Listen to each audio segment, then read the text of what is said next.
Cars lovers جو ہوتے ہیں جس میں یوزڈ گاڑیوں کے شوقین ہوتے ہیں یا نیو گاڑی لینے والے جو شوقین حضرات ہوتے ہیں یا جن کی یہ پلاننگ ہوتی ہے کہ اب ہمیں گاڑی لینی چاہیے یا سال 2025 آ رہا ہے تو ہمیں رک جانا چاہیے، تو میرے بھائی پوچھ رہے ہوتے ہیں، میں نے سوچا کیوں نہ ایک ویڈیو بنا کے آپ کو بتا دوں۔ اس سے پہلے میرے جتنے بھی تبصرے ہوتے تھے بندے ناچیز کے، میرے پاس کوئی اتنا علم تو نہیں ہے، جو آپ کو بتاتا تھا وہ سچ ثابت ہوتا تھا۔ تو آج بھی انشاءاللہ جو آپ کو بتاؤں گا آپ میری ویڈیو سیو کر کے رکھ لینا، سال 2025 کے کسی بھی مہینے میں دیکھ لینا، تو گاڑیوں کی پرائسز کے بارے میں جو آپ کو بتاؤں گا بالکل ایگزیکٹ ہوگا۔ چینل کو سبسکرائب کر لیں، بہت سے میرے دوست ہیں ویڈیو دیکھتے ہیں لیکن چینل کو سبسکرائب نہیں کرتے، کر لیں یار، ہم 1 ملین سبسکرائبر جو ہے اس کی ہم خوشی منائیں گے، آپ کو انوائٹ کریں گے، تو لازمی آپ لوگوں نے سبسکرائب کرنا ہے، سبسکرائب کر کے کمنٹ میں بتا بھی دیا کرے کہ بھئی ہم نے سبسکرائب کر لیا، خیر تاکہ میں دیکھ سکوں کہ میرے نیو دوست کون سے ایڈ ہوئے ہیں۔ سال 2024 مہمان ہے گیا، اب یہاں پر ہر سال کے اینڈ میں کیا ہوتا ہے کہ تمام کمپنیز تقریباً جو ان کے ڈیڈ ایٹم ہوتے ہیں یا پھر وہ ان کے جو رننگ ایٹم ہوتے ہیں وہاں پر وہ ایک آفر لگاتے ہیں۔ سو اس سال بھی نومبر دسمبر میں وہ آفرز آپ کو ایم جی، ٹیوٹا، ہونڈا سب کی جانب سے جو ہے انسٹالمنٹ کی آفر بھی تھی 0% پر، اور پرائسز کو ایم جی نے بہت زیادہ ڈیکریز کیا، تو یہ ہر سال ہوتی ہے۔ یہ دیکھ کے آپ نہ سوچا کریں کہ گاڑیوں کی قیمتیں گئیں، بالکل کم نہیں ہوتی، یہ آفرز ہوتی ہیں، لگتی ہیں سال کے اینڈ میں کیونکہ کلوزنگ ہوتا ہے۔ اب ہم چلے جاتے ہیں سال 2025 میں، پہلے تو ہم کچھ ان چیزوں پہ دیکھ لیتے ہیں کہ آخر پاکستان کے اندر جو گاڑیاں ہیں یہ سستی کیوں نہیں ہوتی، وجہ کیا ہے کہ دن بدن جو گاڑیاں ہیں یہ مہنگی ہوتی جا رہی ہیں۔ دراصل پاکستان کے اندر کوئی آٹو پالیسی جو ہے وہ سٹیبل نہیں ہے، نہ ہی ہماری کرنسی سٹیبل رہتی ہے، ہم کماتے کس چیز میں ہیں، ہم پاکستانی روپیز میں کماتے ہیں، اور جب ہم خریداری کرتے ہیں تو ہم ڈالر میں کرتے ہیں، جب ڈالر کے سامنے ہماری پاکستانی کرنسی آتی ہے تو اس کی قیمت بہت کم ہو جاتی ہے، اور اس طرح سے جو ہے ایک مہنگائی کا طوفان ہر طرف سے آتا ہے۔ دوسری بڑی وجہ میں آپ کو بتاؤں، اگر میں اس ٹائم بھی دیکھوں تو جو نومبر دسمبر کی رپورٹ ہے اس کے اندر 24 سے 25% مزید جو ہے گاڑیوں کی، جو اگر ہم اس سے پہلے 2 ماہ کی سیل کو دیکھیں تو نومبر دسمبر میں سیل ڈیکریز ہوئی ہے۔ اس کی وجہ کیا ہے، اس کی آج میں آپ کو ایک وجہ بتاتا ہوں۔ ویسے تو یہ میرا ٹریکٹر والے چینل کا ٹاپک تھا، چلیں آپ کو بتاتا ہوں۔ اس کی ایک بڑی وجہ ہے کہ اربوں روپے کی گندم لوگوں کے گھروں میں پڑی ہے، کیونکہ ہمارے پاکستان کے اندر جو ہے 70% لوگ ایسے ہیں جن کا ذریعہ آمدن زراعت ہے۔ اب گندم ان کے گھروں میں پڑی ہے، اب وہ گندم گورنمنٹ لے نہیں رہی۔ اب کیا ہوا کہ مارکیٹ کے اندر کسٹمر نہیں ہے، نہ ہی ٹریکٹرز لینے والے ہیں، حالانکہ ٹریکٹر جو ہے یہ کسان کی بیسک نیڈ ہے، نہ ہی گاڑیاں لینے والے ہیں، یوزڈ کارز شروع مالکان بھی پریشان ہیں، نیو ڈیلرشپ والے بھی پریشان ہیں کہ کسٹمر نہیں ہے۔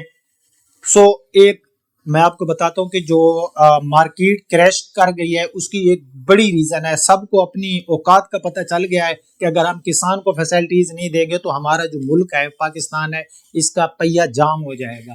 تو غلط پالیسیاں، ناقص پالیسیاں، کسان دشمن پالیسیوں کی وجہ سے تمام کارز ڈیلرز، ٹریکٹرز ڈیلرز، تمام جتنے بھی بزنس والے ہیں ان کا بزنس کی جو سیل ہے وہ ڈیکریز ہوئی ہے۔ سو یہ ایک بگ ریزن ہے۔ اب جو ہے یہ اپنا سیزن چل رہا ہے اپنا شوگر کین کا، تو بیچارے کسان کو وہ شوگر کا جو اس کا گنا ہے، ہم کسانوں کے بیٹے ہیں، بڑی لمبی ایج والی فصل ہوتی ہے، 1 سال وہ بیچارہ محنت کرتا ہے اور اس کے بعد اس کو وہ ریٹ نہیں ملتا۔ چینی کی پرائس ابھی بڑھ گئی ہے، کسان چینی لینے جائے مہنگی، کسان گنا، تو یہ ایک غلط پالیسیاں ہیں ان لوگوں کے اوپر جو مارکیٹ کے اندر جو ہے وہ پیسہ لے کر آتے ہیں۔ تو ایک بڑی وجہ یہ ہے، اگر گاڑیوں کی سیل سلو ہے، اگر کہیں سے آپ کو گاڑیاں سستی مل رہی ہیں یا کمپنیز آفر لگا رہی ہیں، لیکن ایک چیز کا میں یہاں پر جو ہے میں اس کو ویلکم کروں گا کہ اس سے پہلے جو یہ پاکستان کے اندر لوکل مینوفیکچر ہے، ہماری 6 ماہ 8 ماہ ہمارا پیسہ یوز کرتے تھے اور ہمیں گاڑی سفارش کرانی پڑتی تھی کہ خدا را اب ہمیں ہمارے پیسے لیو، اب ہمیں گاڑی دے دیں۔ بٹ اس کیس میں اب میں خوشی اس بات کی ہوتی ہے کہ وہ اب آپ کو منت کرتے ہیں یار 0% پہ اٹھا لے، 18 ماہ تک ہمیں پیسے دیتے رہنا، تو یہ ایک اچھی بات ہے کہ ہماری جو آن والی لعنت ہے نا اس سے ہماری جان چھوٹ گئی ہے کہ اب کمپنیز آپ کو آفر کرتی ہیں، منتیں کرتے ہیں کہ بھیا خدا را گاڑی لے لو، تو یہ ایک اچھی چیز ہے، میں اس کو ویلکم کروں گا۔ اب میں نے کچھ آپ کو وجہ بتا دی کہ گاڑیاں جو ہیں وہ اپنا مارکیٹ کے اندر ان کی سیل سلو کیوں ہے۔ اب میں تھوڑا سا آپ کو بتاؤں جس طرح میں نے آپ کو بتایا کہ ہم ڈالر میں خریداری کرتے ہیں اور کماتے ہم جو ہے وہ پاکستانی روپیز میں ہیں. تو اب یہاں پر ایک اور جو بگ ریزن ہے کہ ہماری جتنی بھی یہاں پر آٹو مینوفیکچر ہیں یہ لوکلائز نہیں ہے. یہ 70% چیزیں امپورٹ ہوتی ہیں, 30% جو ہے وہاں بنتی ہیں, فٹنگ ہوتی ہے, ہمیں گاڑی دی جاتی ہے. تو یہاں پر جو ہے ہمیں پھر وہ ڈالر والا چکر پڑ جاتا ہے. اس کے بعد جو ایک بگ ریزن ہے, خصوصاً میں یہاں پر اکثر ویلاگ میں کہتا ہوں کہ جو بندہ انڈر 4 ملین یا انڈر 3 ملین گاڑی لیتا ہے وہ مڈل کلاس ہوتا ہے, وہ کوئی اتنا زیادہ امیر نہیں ہوتا, بڑی مشکل سے اس نے ارننگ سیو کی ہوتی ہے. اب وہ بیچارہ گاڑی لینے جاتا ہے, یا تو اس کے سامنے پھر امپورٹیڈ یوزڈ میں اسے جیپنیز گاڑیاں جو ہے اس کے سامنے آتی ہیں.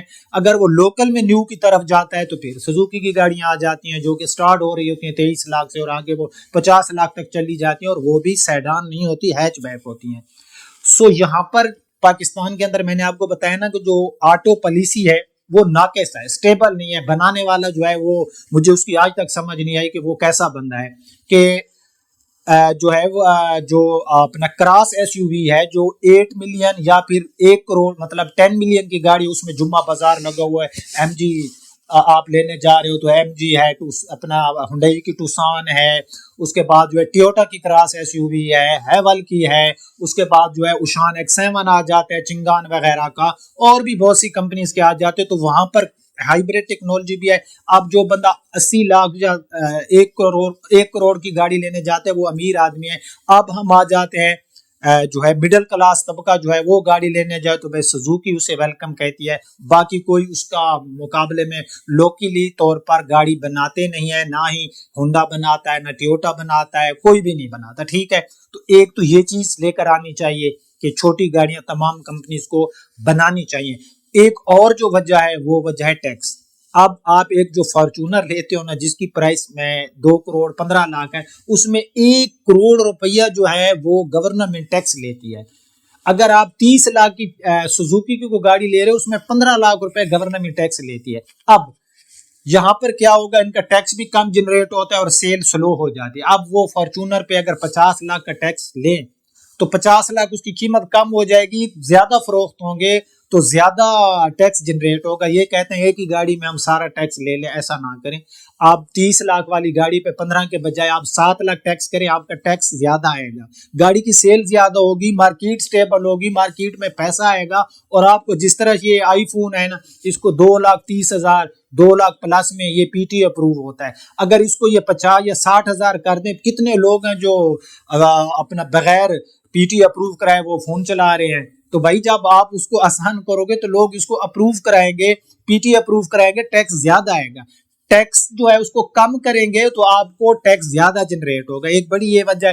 اب سال 2025 آ رہا ہے تو گاڑیوں کی قیمتیں, یہ میری بات لکھ لیں, یہ ویڈیو کا کلپ سیو کر لیں, 2025 کے کسی مہینے میں دیکھ لینا, قیمتیں بڑھیں گی نہیں, قیمتیں زیادہ نہیں ہوں گی.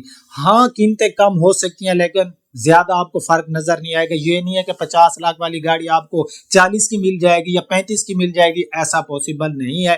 50 والی 49 پہ آ سکتی ہے, یا 48 پہ آ سکتی ہے, 30 والی 29 یا 28 پہ آ سکتی ہے. یہ سب کچھ ہوگا. باقی نیو پلیئر جو آ رہے ہیں تو اس کا عام عوام کو کوئی فائدہ نہیں ہو رہا. جو بھی گاڑی لانچ ہوتی ہے وہ ہائی پرائس میں لانچ ہوتی ہے. اگر ہنڈئی نے جو ہے ان کا جو الینٹرا ہے وہ انہوں نے لانچ کیے تو وہ 90 لاکھ کی ہائیبریڈ گاڑی ہے. بھائی جس بندے نے 90 لاکھ روپیہ جس کے پاس ہے وہ پیٹرول افورڈ کر سکتا ہے. اگر آپ ہائیبریڈ اور پیٹرول گاڑی جو نان ہائیبریڈ ہیں دونوں کے آپ ان کے کلومیٹر ان کی ایوریج نکالیں, 1 سال بعد بیٹھ کے آپ سارا کچھ کریں تو آپ کو کوئی بڑا فائدہ نہیں پہنچنے والا. یہ نہیں ہے کہ آپ نے کوئی بہت زیادہ جو ہے وہاں پر آپ کو تھوڑا بہت فائدہ نظر آئے گا.